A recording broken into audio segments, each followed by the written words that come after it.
Hi guys, welcome back. We're going to read chapter 6 of Boston Jane, an adventure. Chapter 6 is called The Importance of Punctuality. Punctuality means being on time when you're punctual. We left off where Samuel and Mary both died, and they buried them at sea, and it was a really upsetting chapter. I know, it was intense. You know me, I got to pick out a book that somebody dies, right? All right, chapter 6. White loamy breakers and the raucous cry of seagulls signaled land. The men's laughter sang out across the water as the Lady Luck limped into a bright, sparkling bay, the water glassy as a mirror. I stood on deck and let the warm April breeze tangle my hair. I had spent the rest of the voyage numb, too numb even to be seasick. Mary's empty bunk haunted me. I kept thinking I would wake and hear her merry voice, but the only sound I heard was the endless slap of waves against the ship. And now, at last, we were in Shoalwater Bay. My breath caught at the astonishing sight. I, who had grown up with cobblestone streets and brick buildings, was now surrounded on every side by wild green wilderness. Never in my entire life had I seen anything so raw and vast. Sunlight skipped across the shimmering water, and sleek creatures slipped between the waves like playful puppies. I leaned over to get a better look at the strange animals. So she's coming to, obviously it'd be like if you were going camping in the forest, like it's just forest, and there's going to be animals that she's never seen before. She refers to them as playful puppies, and she says they're sleek creatures that slip between the waves. So take a guess at what animal you think that might be. They're sea otters, Jehu said in a soft voice, coming to stand next to me. I nodded. Jehu stared into the distance. Seems Samuel was right after all, he whispered. 180 days exactly. His roughened hands gripped the rail, and the sight of those white knuckles reminded me of that terrible night at sea. For a moment, Mary's white face rose before me, but I pushed her away, pushed her deep down to a place where I could forget. Jehu shook his head as if to push away his own thoughts and looked at me. You have a lot of green dresses, he said. William says I look beautiful in green, I said defensively. He does he? Jehu said, a sarcastic edge to his voice. He sounded just like Papa. I stared stubbornly out at the waves. I couldn't wait to be off the ship and away from this man. I couldn't wait to see William with his beautiful eyes and his lovely manners. Jehu studied me with hooded eyes. I think blue would suit you better. Before I could retort that a grubby sailor was perhaps the last person on earth who should be giving hints on fashion, the men started shouting. I craned my neck to see what the excitement was about. Paddling right toward the Lady Luck was a long canoe full of savages.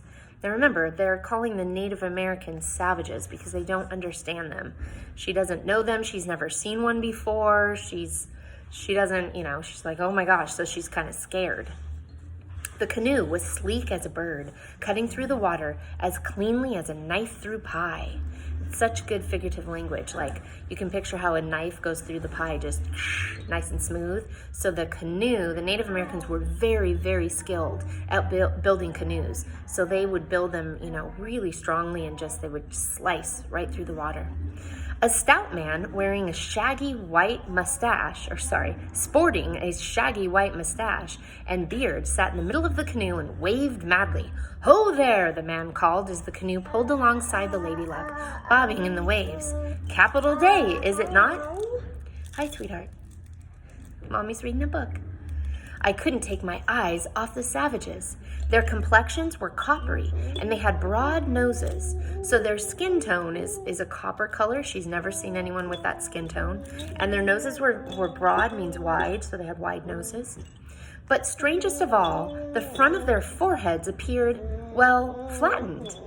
They seemed to regard me with such ferocious expressions that I backed away from the whale. So their foreheads were very flat.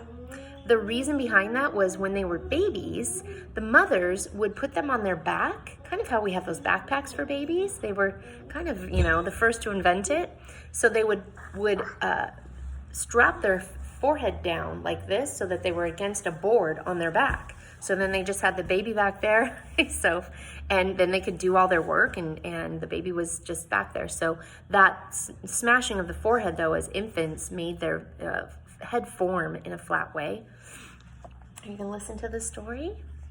"Your name, sir," Father Joseph called down imperiously. The white man's face filled with mirth, and he shouted back, "James G. Swan, at your service, Father." "And I am Father Joseph Leonet, lately of Montreal." The jolly Mr. Swan turned his attention on me and beamed. "And you, young lady, must be Miss Peck," he declared. I was astonished. How did this strange man know my name? "I am, sir. How did you know?" "Young William told me all about you and your lovely red hair." His description did not do you justice, I'm afraid, Mr. Swan said with a jolly smile. William, I thought with a rush of excitement. He had spoken of me. "Welcome, Jane Peck," Mr. Swan boomed, "to Shoalwater Bay." So Mr. Swan is a really interesting character. I picture kind of Santa Claus in my head because he's got like this big belly and he's always like jolly and ha-ha, and he's got like his white beard and his white mustache, and so that's Mr. Swan. So he is coming to greet them. The canoe accompanied us to the shore where the Lady Luck dropped anchor and a small rowboat was lowered. I peered nervously over the side of the ship. The climb from the deck to the rowboat waiting below was very high. Father Joseph, Captain Johnson, Jehu, and the other men going ashore were already in the rowboat waiting for me. So if you've ever seen how tall a ship is in real life, so she's at the very top of the ship, and down in the water is the canoe. She's supposed to climb down the side of the ship, down into the canoe, with a rope ladder. So it's a ladder that's made of rope. And if you've ever played around on one, they're super fun, but they're really unstable. They sway like this. It's rope. So, and again, she's wearing dresses because that's the only thing that women wore. And her ankles aren't supposed to show. So her dress is all the way down, covering her ankles, like touching her shoes. And she's supposed to climb over the railing and climb carefully down into this rowboat. And everyone's waiting for her down below. So you can tell that she's probably scared. "Come on, lassie," Captain Johnson barked. "We're not waiting all day." I straightened my bonnet and set one foot tentatively onto the rope ladder, holding onto the rungs. "Think of William," I told myself bravely. The ladder started to swing wildly before I could even get my other foot down. My bonnet promptly slipped forward in front of my eyes. "Blast," I whispered as I clung to the ladder for dear life, trying to decide how to muddle my way out. I pushed the bonnet back. "You all right up there?" Jehu called. "I am very well, thank you," I replied tersely. Or I would be as soon as the rope ladder stopped swinging and my belly calmed. I took a deep breath and steadied myself, starting slowly down the next rung, and then the next. And each rung would be the part of the ladder that goes horizontally. That would be a rung of the ladder. Concentrating only on the rungs in front of me. It was almost easy if I pretended I was descending a carriage the way Miss Hepplewhite had demonstrated. Except, of course, I was doing it backward and suspended over water. I was almost all the way down when I felt a sudden rush of air on my legs, and one of the men in the rowboat below whistled woofishly. So the sea breeze kind of blew her dress so her leg was showing, and you can imagine how freaked out she'd be. If your ankle isn't supposed to show, your leg certainly isn't supposed to show. So one of the men made a noise, so it's going to be even more embarrassing. My skirt had snagged on a rung, and my stockinged legs were exposed for all the world to see. I blushed as red as my hair. "Trying to make a good impression with the locals, eh, Jane?" Jehu chuckled. Truly, he was the most disagreeable man I'd ever laid eyes on. "That's Miss Peck to you," I said in a cool voice. Jehu narrowed his eyes. "Of course, Miss Peck," he said, handing me down into the boat. I settled onto a bench, and a filthy sailor with a rotten front tooth leered at me. I looked away quickly. We bounced up and down on the waves as the men rowed to shore. I scanned the group awaiting us on the dark sand. Not one of them had William's bright blonde hair. Was he not there? Where was he? It was an altogether strange greeting party, and I eyed them with trepidation. Upon closer inspection, the savages were dressed like white men, and not like the illustrations in the newspapers. Their hair was thick and black, and most wore it long and parted down the middle. Captain Johnson leaped off the boat and strode through the shallow water to the beach. Jehu put out a hand. I regarded him warily. He sighed, "Come on, Miss Peck, I'll not bite, but I can't speak for the men on shore." I reluctantly extended my gloved hand. Imagine my surprise and astonishment when he ignored it and swung me up into his arms. "Kindly put me down," I said stiffly. He waded through the water, ignoring me. "Can't be getting your skirts wet when you're meeting your betrothed, now can you?" When we reached the shore, he set me down. Need I say, I was heartily glad to be on solid ground after so many months at sea. Even so, the ground seemed to move as if we were still on the ship. I clutched Jehu's arm for a moment as a wave of nausea washed over me. "All right?" he asked. "Sometimes when you've been seasick, it takes time to get your land legs back." I nodded, swallowed hard, praying that I would not be sick in front of all of these men who were busy making introductions. "Johnson," Captain Johnson said brusquely, "captain of the Lady Luck." "I am James Swan, Captain," the stocky, plump-bellied man declared with a wide smile. Mr. Swan's ill-fitting, wire-rimmed spectacles were patched with twine and balanced precariously on his bulbous nose. "How long was your voyage, my good man?" 180 days from Philadelphia, Captain Johnson said with a slow grin. "Capital time, my dear fellow, capital. And what brings you to our fair country?" Mr. Swan always says capital, like, I guess it's like, oh, great, that's wonderful, like it's a positive. "What brings you to our fair country?" "Timber." "Capital. A man after my own heart." Mr. Swan turned to the scruffy-looking mountain man next to him. "This is Mr. Russell, long-time resident of Shoalwater Bay." The man, with a mangy, gray-flecked beard, was outfitted entirely in buckskins, a rifle slung over his back. Okay, Mr. Russell, he's another character. So he lives in Shoalwater Bay. He's dressed completely in like animal skin, and he has a rifle, and he's got this heavy, heavy, heavy beard. "Mr. Russell runs our humble trading post, such as it is," Mr. Swan explained. Mr. Russell narrowed his eyes at me, spat on the ground, and snorted. Whoever he was plainly not a very pleasant man. An older man stepped forward. "And this is Toke. He is the Tyee, or chief, of the Chinooks of Shoalwater Bay," Mr. Swan said with a flourish. I must admit I was rather surprised. I had imagined someone younger and fiercer, with a long, sharp nose, war paint, and a necklace of human teeth. Instead, as he fixed me with his appraisingly intelligent gaze, I was rather reminded of the dignified Judge Papa invited over for supper. Except the judge had been better dressed. All that kept us from seeing Chief Toke in his natural state was the belt holding the blanket wrapped around him. So Chief Toke, he's the chief of the Chinook Indians, Chinook Native Americans that are in Shoalwater Bay, and he's he has a blanket just tied around his waist. A leathery-looking thing hung from the side of his belt. I recalled stories from newspapers and shivered, although the chief looked perfectly harmless and perhaps even kind. "Is that a scalp?" I whispered to Mr. Swan. Mr. Swan blinked. "A scalp?" "Yes, a scalp from some unfortunate pioneer."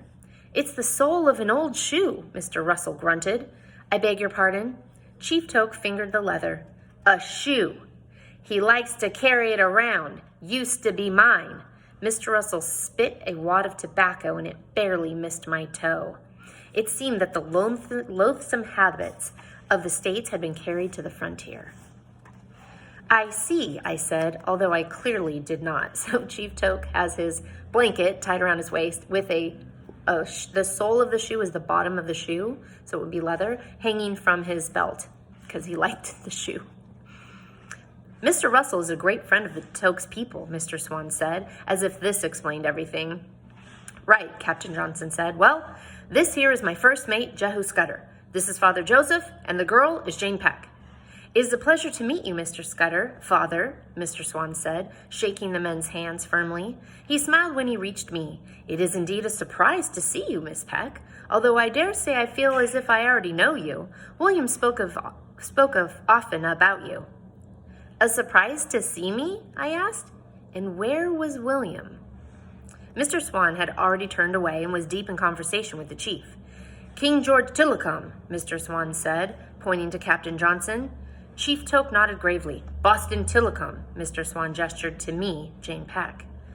You speak the savages' language? Father Joseph asked in an amazed voice. I speak the jargon. Most of the folks around here do. The jargon? It's a kind of trading language, mainly Chinook and some English and French mixed all together. It's not elegant, but we get by. What did you tell him? Father Joseph asked. I told him that Captain Johnson was English and that Miss Peck was American, Mr. Swan said. But you pointed to me and said Boston. I'm not from Boston, I'm from Philadelphia, I said.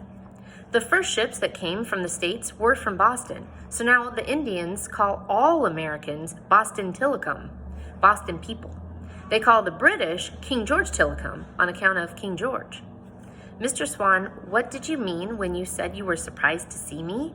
Where is William? I asked, my voice rising a notch. So let's stop. Now you know why she's called Boston Jane. She's from Philadelphia, and we know Boston is in Massachusetts. So all of the Chinook, anyone that's from the United States, they call a Boston Tillicum. A Tillicum is a person. So Boston person is someone from the United States, and King George Tillicum is someone from England. So they're just going to call her Boston Jane. Now you know. So she's kind of freaking out. Why is he surprised to see her, and where is William? Well, I believe you were supposed to have arrived over 2 months ago, he paused, and I'm afraid William's not here. Not here? I whispered, my heart and belly twisting painfully. Mr. Swan frowned. William was called away on an errand for the governor. William wasn't here? As an Indian agent, your future husband is much in demand, I'm afraid. He left for parts north several weeks ago. It was too much. I rushed over to the water and retched up my breakfast. This wasn't happening, I told myself, trying to catch my breath. I remembered every word Papa had said about William. How he was a fool and had no sense. I touched my hand to my belly, trying to compose myself. You okay? Jehu put a hand on my arm. I shook it off angrily and marched back to where the men were all standing, staring at me as if I had two heads. Are you all right, my dear? Mr. Swan asked. Didn't William receive my letter saying that our departure had been delayed? I asked, shaking and pale. I'm afraid not, my dear. He shrugged good-naturedly. The mail is not very reliable out here. When you didn't arrive 2 months ago, as you'd written when you accepted his proposal, William thought you'd changed your mind and thought it best to go about his business. So, the reason she's 2 months late is that foreshadowing we talked about, how Mary and Miss Parker and Jane were working on the wedding dress. So that made her have to wait and take the next ship. He never got her letter, so he just thought, she didn't show up, whatever. And now he's off running some errands. And there's Jane with no Mary, no William, no one. Changed my mind? How could he think such a thing? I didn't, I said desperately. It took 2 months to get my wedding dress made, so we were late leaving, and... Mr. Swan shook his head sadly at me. Miss Hepplewhite's words rang in my ears. Young ladies who are not punctual when traveling think up any manner of excuses. The truth is, the unpunctual do not allow themselves sufficient time. I burst into tears. There, Mr. Swan said comfortingly, handing me a square of rough cloth. There's nothing to cry about. He'll turn up eventually. I looked up at him through tears and sniffed. But when? Mr. Swan looked perplexed. I'm sorry, dear girl, but I can't say for certain. Can't we send word for him to come back? It's not that simple out here, my dear Miss Peck. It's best to just wait for his return. What exactly am I supposed to do until then? I asked. The difficulty of my situation was just beginning to occur to me. Who will look after me? I'm sure we'll sort everything out, Mr. Swan clapped his hands sufficiently. I suggest we get you and your companions acquainted with the surroundings, he said, pushing up his spectacles. Spectacles would be glasses. He turned and started purposefully down the trail, the men following him into the deep, dark woods. All I could do was stand there and watch them go, too stunned to move. Jehu leaned over and said gently, Come on, Jane. Okay, I have to say something.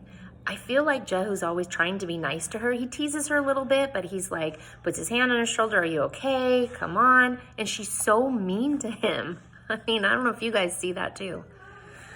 What was I going to do? I thought wildly as I followed the men through the dense forest. What would happen to me?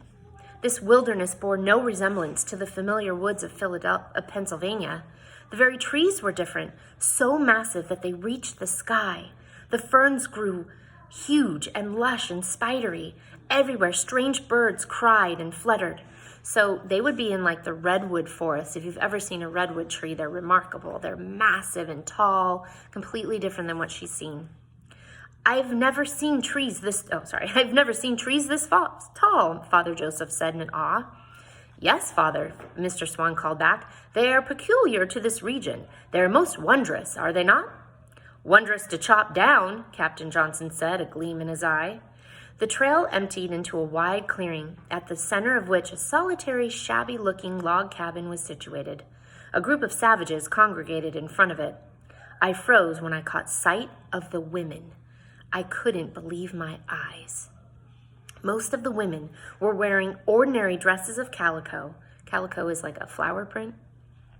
But a few were wearing scandalous-looking skirts that ended above the knee. Bare knees, legs, and ankles were in plain sight. Furthermore, none of the women were wearing shoes. The women stared at me boldly. I hung back, afraid and nervous. Here we are, Mr. Swan said in a satisfied voice. Is this where the savages live? I asked.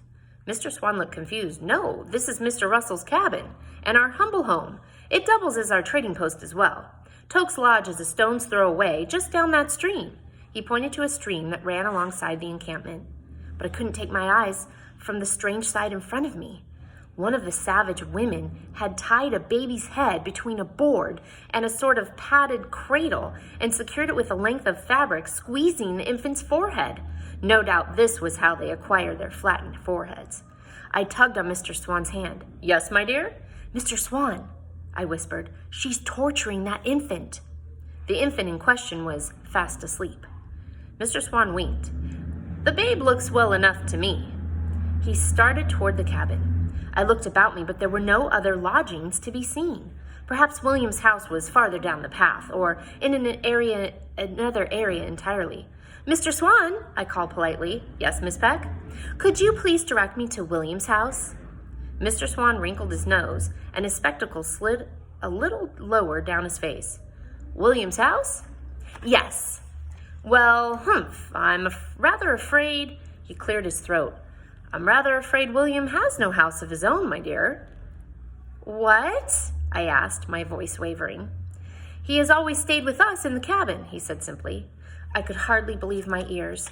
I was here on my own with nowhere to live. It was impossible. William would never do this to me. He was a gentleman. Certainly this was all a mistake.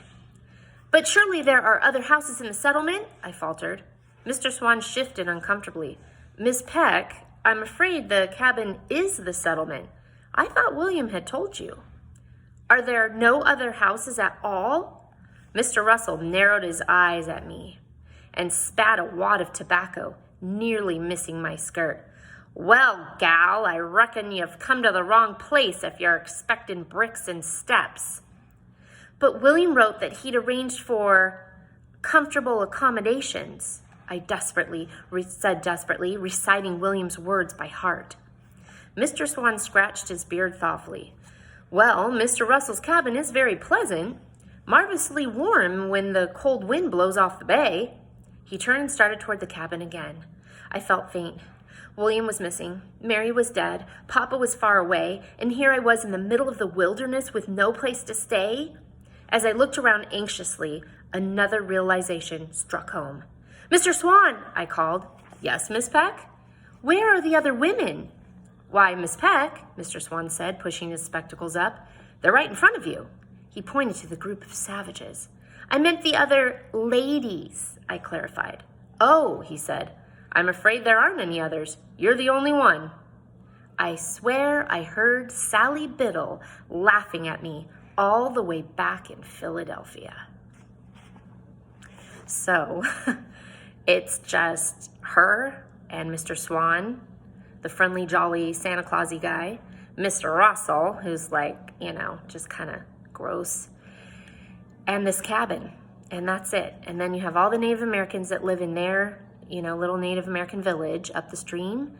So, I mean, if she's not even supposed to take a walk with a man by herself, can you imagine she's supposed to stay in this cabin now? It's crazy.